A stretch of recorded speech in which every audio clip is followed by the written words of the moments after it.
Welcome back to BinBusters. We're in Wyandotte County today. My name is Dan Griffin, technical seed agronomist with WinField. Here with, as you know, Brad Weaver. Brad, this was one of the first soybean fields you planted this year. Can you kind of set the table for us in terms of planting date, prep work that was done for this field to set the table for high yield? So these beans were planted April 26th. Second day we planted beans, I believe. We strip tilled this field. These beans are on 30s. We strip tilled this field like April 7th, I believe. Yep. We variable rated our P and K through the strip. And then we came back in and planted these beans on April 26th. They're right on the strip. One of 3 30-inch bean fields that we have this year. Just trying with the strip till and to see what we can and can't do. And so far they don't look too bad. No, they look great. So strip till in the spring, probably not something you can do every year, but you had the opportunity to do it this year. Wanting to give it a try. We know for beans early season, really key to get those root systems down and exploring as much soil as possible. A big root system that's there to take up nutrients, especially as rains hopefully increase in August for pod fill, even as we're flowering now at the end of June. That really sets the table for high yield. So you said when these beans were planted there last week of April, we are starting to see some flowering here. So June 20th, summer solstice, that's when we would expect soybeans that were planted that last week to start to flower. As beans start to flower, we start to really gear up these conversations about high yield beans and things we can do. First thing that comes to my mind is fungicide. So in terms of fungicide, as an agronomist, I'm thinking about seed size, pod fill, protecting trifoliates so that they are green and able to take up those August rains we hope we're getting, and getting a larger seed size and adding that way. What benefits to fungicide have you seen on your farm? Plant health for sure. Just keeping those beans as healthy as possible, as long as possible. We don't know when that August rain is going to come. It could be the first week of August, or it could be the last week of August. And if that plant stays healthy through August, we're going to be able to take advantage of that August rain, no matter when it comes. So that's the most important thing for us is plant health.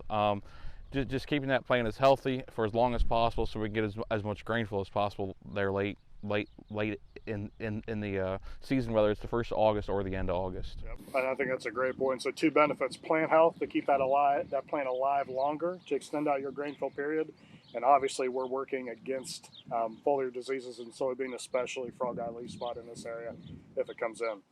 Also with beans, as they enter reproductive growth stages, we think about nutrients, micronutrients, especially boron and manganese for soybeans in this growth stage. I know that we'll probably be tissue testing fields like this to see where we stand, and it's a great mix-in product for when we're spraying those fungicides.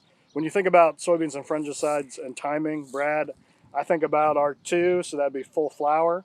That is when we are really determining how many pods we're going to have on those plants. We know that soybeans, they abort roughly 75% of the flowers they have, so if we can retain more flowers, we're going to have more potting sites. Is that the timing you try to hit on your farm?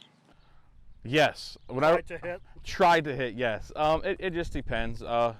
That's our main goal. I mean, depending on weather and circumstances like that, it can vary day or two, week or two. It just depends on when we can get out there. But the fungicide, I mean, we've done trials before on the farm, fungicide, no fungicide, and we fungicide every acre now on our farm. So it definitely pays, definitely keeps that plant healthier, like we've talked about, and it's just an important piece on our farm. Yeah, and that's a great point about that R2 timing. It's not a magic number. It's something we shoot for, but if we end up a little bit later, which is very common, we still see nice benefits from those applications, especially in a year where we have higher commodity prices, at least in last year, maybe not as high as they were. Yes. We're still on the upswing. So that's what's going on in Wyandotte County.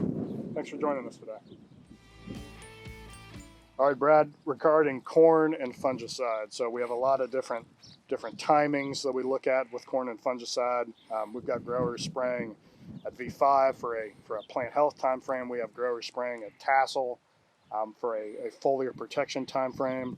On your farm, what timings have you seen work for you, and what would have been the most profitable for you on your farm? So on our farm, we run a V5 then at tassel as well. So we just got done with our V5 application beginning of last week, and we ran Stratego Yield on our V5, and we mix it with some other WinField products just to kind of give our corn a nice little boost there at that V5 when we're getting ready for ears or for rows around. So V5 for us on our farm, then we come back at tassel again and maybe throw in a little boron there or something like that. And we've had good luck doing the split applications. We've had healthy corn over the last several years, so haven't had the vomitoxin that some neighbors have had and some other people. So we just try to, it's just like with beans, just try to keep that thing as healthy as possible, get through our dry times, whether it's going to be in July or August, and just get that plant going to the next step. I think that V5 application makes sense, especially for hybrids that flex in terms of girth, like so many do. If you're having that, you're eliminating stress, that plant's feeling good at V5, we're going to throw max rows around. So I think that makes a lot of sense. So that's one application. The second application would be for some guys, especially in the eastern part of Heritage, that are doing what we call the foliar fungicide relay. So they'll spray a product like Veltima at V10, kind of hit that ear leaf at V10, begin that foliar protection process, especially in high pressure environments, corn on corn situation, river valleys, high humid areas. We know that with fungicide, we get max protection for roughly 2-3 weeks. So in this scenario where we're running a relay, we'd spray a V10, then come back at that R1, R2 time frame like you're doing. Here in a rotated acre, you may or may not choose to do that, but I think that tassel application for us at WinField, that is the one we really recommend in terms of seeing the most response to the fungicide application. When we think about response to fungicide in corn, like you mentioned, Brad, it's not rows around, that's determined at V5, it's not in length, it's in that kernel depth piece. Do you feel like you've seen deeper kernels, better plant health late season with that tassel application? Yeah, we've done, like, again, we've done side-by-sides on our farm. We've done some split farms where we fungicide one and not the other, and it pays.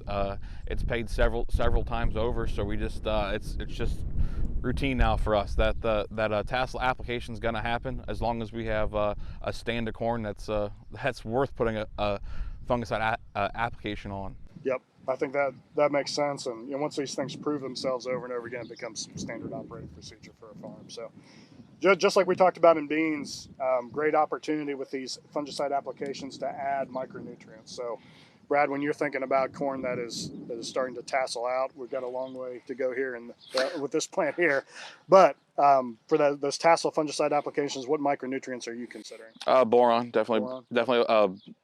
Something with boron in it. It might be a Maxin ZMB or just a straight boron application. We'll pull a tissue test just to see what we got and what we need, and go from there. I mean, there's no reason to waste money if you don't need anything there, but it's nice to know what you have and what you're using. That's great. So know the products you're using, know what's in it, and we want to take a rifled approach to this. Only apply the nutrients you need, so we can apply those in greater quantity if necessary.